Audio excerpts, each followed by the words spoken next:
So after finishing section A and section B, now we are moving to section C of this paper, basic analytical chemistry. And in section C, we are going to talk about different types of chromatographic techniques and some basic principles involved in chromatography. So starting from the very basic first, let's know first what is group chromatography itself. Chromatography is a physico-chemical method for separation of a complex mixtures. Complex mixture जिसमें मतलब दो तीन से ज़्यादा compound होंगे, solute होंगे जो आपस में मिक्स किए होंगे, और हम उनको यहाँ पे क्रोमेटोग्राफिक मेथड के थ्रू सेपरेट करना चाह रहे होंगे. And the types of forces involve here are called physico chemical method. मतलब यहाँ पे फिजिकल फोर्सेज भी ऑपरेट हो रहे होंगे और केमिकल फोर्सेज भी ऑपरेट हो रहे होंगे. So the very basic concept of chromatography was introduced by the scientist this H.S. Sweat.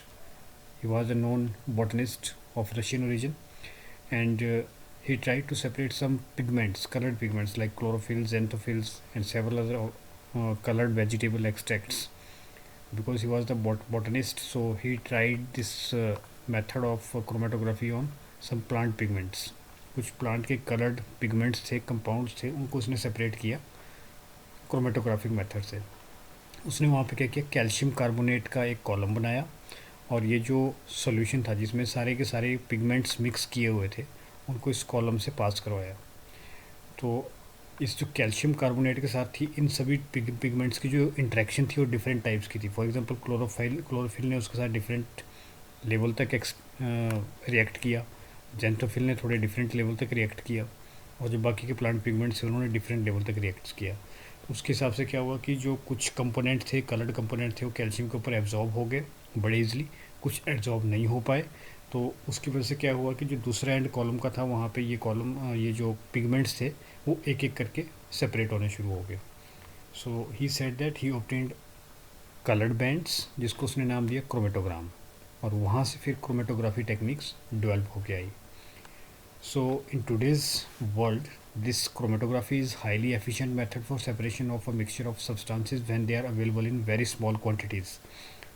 And the method is particularly useful when the components of the mixture have almost the same physical and chemical properties. तो अब ये भी important है यहाँ पे कि जब हमारे पास इतने सारे methods of separation रहते हैं तो हम क्रोमेटोग्राफी को क्यों ऑप्ट करते हैं, क्योंकि क्रोमेटोग्राफी उस सिचुएशन में भी काम करता है जब वहाँ पे फिजिकल और केमिकल मेथड्स के पॉसिबल अप्लाई करने की पॉसिबिलिटी नहीं है. फिजिकल और केमिकल प्रॉपर्टीज़ है सब्सटेंसेस की, जैसे ये क्लोरोफिल, जेंथोफिल थे, तो इनकी फिजिकल और केमिकल प्रॉपर्टीज़ में कोई ज़्यादा फ़र्क नहीं होता है, तो उस बेसिस पे उनको सेपरेट आउट करना थोड़ा मुश्किल होता है. सो उस केस में हम क्रोमेटोग्राफी टेक्निक्स यूज़ करते हैं.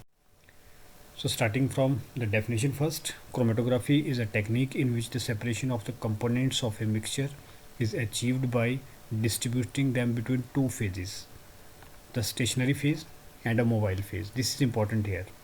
When we talk about chromatography, then there are basically two phases which are involved for the separation of mixture. One phase is stationary phase and another is mobile phase. तो आप जितनी भी तरह की chromatography techniques पढ़ेंगे, चाहे आप column chromatography की बात करें, चाहे आप थिन लेयर क्रोमेटोग्राफी की बात करें, चाहे आप पेपर क्रोमेटोग्राफी की बात करें, तो सभी जो क्रोमेटोग्राफी टेक्निक्स हैं उनमें एक चीज़ बेसिक होती है कि उसमें एक स्टेशनरी फेज होता है और एक मोबाइल फेज होता है. तो ये बाइनरी फेज का सिस्टम वहाँ हमेशा रहता है.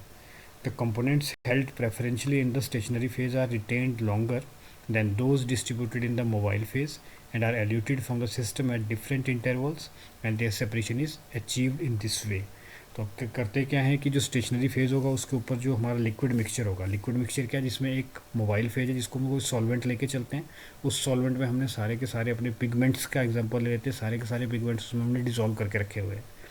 तो जब हम उस मिक्सचर को स्टेशनरी फेज के ऊपर से मूव करवाएंगे तो उन डिफरेंट कंपोनेंट्स की जो इंटरेक्शन होगी स्टेशनरी फेज के साथ वो डिफरेंट होगी, जिस वजह से क्या होगा, उनका एल्यूशन टाइम यानी कि सेपरेशन टाइम अलग अलग आएगा वहाँ पे. So the very basic steps involve in chromatographic techniques are, first is adsorption of the components on stationary phase, then separation of adsorbed components by the mobile phase, and finally recovery of the adsorbed components by elution. इसको हम eluting agent भी कहते हैं, एक और तरह का solvent होता है ये. तो सबसे पहला काम होगा एड्जॉर्प्शन. हमने मिक्सचर को पास कराया स्टेशनरी फेज के ऊपर, स्टेशनरी फेज का काम है उसको एड्जॉर्ब करना कंपोनेंट्स को. नेक्स्ट है separation of adsorb components by mobile phase. अब हम क्या करेंगे, क्योंकि अब एड्जॉर्ब कर लिया है कंपोनेंट्स को स्टेशनरी फेज ने, उसके ऊपर से जो सॉल्वेंट पास कर रहा होगा वो सॉल्वेंट कोशिश करेगा कि उन डिफरेंट कंपोनेंट्स को डिफरेंट टाइम तक या डिफरेंट डिस्टेंस तक वो कैरी करे। और finally recovery of the adsorb components by the continuous flow of mobile phase जब एक एंड से दूसरे एंड से निकलेगा कॉलम के, तो वो डिफरेंट कंपोनेंट्स को लेके निकलेगा डिफरेंट टाइम पे। तो उस प्रोसेस को हम एल्यूशन कहते हैं। तो बेसिक प्रिंसिपल क्या है इसका? It is based on the principle of differential migration of the individual components of a mixture through the stationary phase under the influence of mobile phase. यानी कि स्टेशनरी फेज के ऊपर कोई कंपोनेंट स्टिक किए, उसके ऊपर से जब मोबाइल फेज पास किया तो वो डिफरेंट लेवल तक उनको कैरी करके लेके गया, या डिफरेंट टाइम पे उसने उनको दूसरी तरफ अदर एंड कॉलम के अदर एंड से इवॉल्व किया, एल्यूट किया। तो इस बेसिक मेथड को हम कहते हैं chromatographic techniques. Different compounds poses different affinity towards the stationary phase and the mobile phase. This is because of the polarity of the compounds, that they get adsorbed to different extents on the stationary phase and have different solubility in mobile phase when these are eluted. तो अब basically इसमें जो फ़र्क आ रहा है वो कहाँ से आ रहा है कि ये कंपोनेंट की जो हम कंपोनेंट सेपरेट आउट करने चाह रहे हैं, उनकी स्टेशनरी फेज़ के साथ और मोबाइल फेज़ के साथ किस लेवल की इंटरेक्शन रहती है, बॉन्डिंग रहती है। तो उस हिसाब से हम उसको सेपरेट कर रहे होते हैं वहाँ पे। तो ये जो चॉइस रहती है किसको स्टेशनरी फेज बनाना है और किसको मोबाइल फेज बनाना है, ये भी कंपोनेंट्स के हिसाब से डिसाइड होती है। Next important factor here is R F value. This is called retention factor. ये पता होना चाहिए कि आर एफ का मतलब क्या है।